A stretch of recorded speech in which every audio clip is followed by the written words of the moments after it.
Su Excelencia el Jefe del Estado preside las regatas de traineras del Campeonato del Cantábrico en San Sebastián, donde se pone en juego la bandera de honor.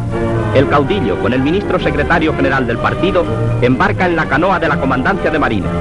Las sirenas de los barcos surtos en el puerto y los vítores de la muchedumbre saludan la presencia del generalísimo. En esta regata participan las embarcaciones de Fuenterrabía, Pedreña, Pasajes de San Juan y Santurce.